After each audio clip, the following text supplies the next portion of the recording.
Welcome to Cultural Lens. Today we're diving into a fascinating topic: common misconceptions about Taiwan. It's a country with a rich history, vibrant culture, and distinct identity, yet many of us have a skewed or incomplete understanding of it. We'll explore some of these myths and shed light on the realities that often go unnoticed. Hello, I'm Betty, and I'm excited to share some insights about Taiwan. As someone from Taiwan, I have encountered these misconceptions firsthand, and today I hope we can clarify a few of the most common myths. Let's get started. In this episode, we aim to provide accurate perspectives on Taiwan's culture, traditions, and everyday life. So let's begin our conversation and break down some of these misconceptions. So Betty, let's start with a common stereotype I've heard, that Taiwan is just like China. Is that true? It's definitely a misunderstanding. While Taiwan shares historical ties with China, it's important to recognize Taiwan as a separate entity with its own distinct culture, government, and political system. The people in Taiwan have their own identity, which is influenced by a variety of factors, including indigenous cultures, Japanese colonial history, and Western influences. So, Taiwan's culture is much more diverse than what many might assume based on the China-Taiwan relationship. That's a really important distinction. I've also heard people say that everyone in Taiwan eats rice and noodles all the time. Is that the case? Not exactly. While rice and noodles are staple foods in Taiwan, the culinary scene is much more diverse.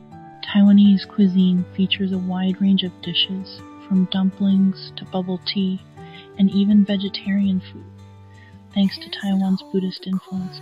Taiwan has one of the most dynamic street food cultures in Asia, offering everything from savory to sweet treats. So, while rice and noodles are popular, they're far from the only options.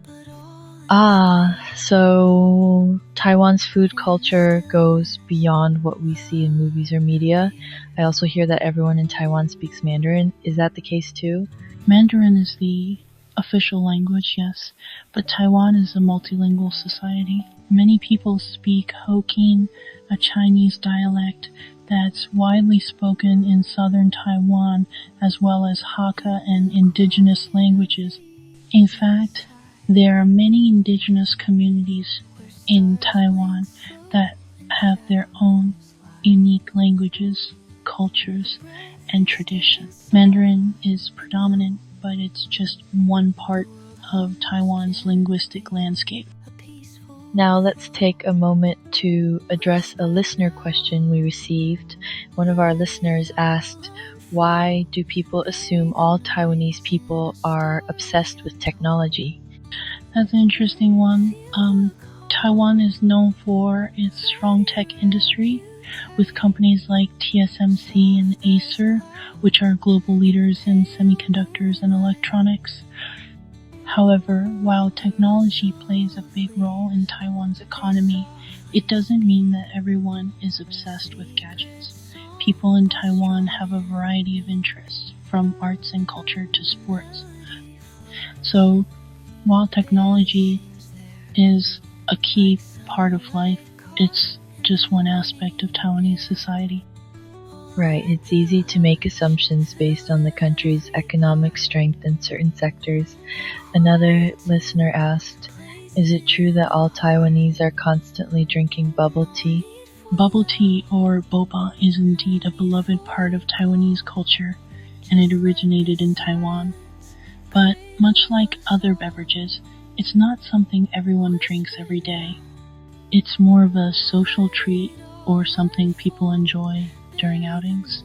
So while bubble tea is iconic and widely enjoyed, it doesn't define everyone's daily routine.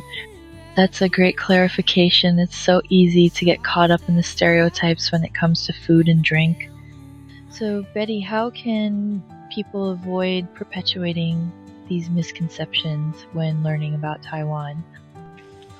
First and foremost, it's important to approach learning about Taiwan or any culture with an open mind, rather than relying solely on media portrayals or stereotypes.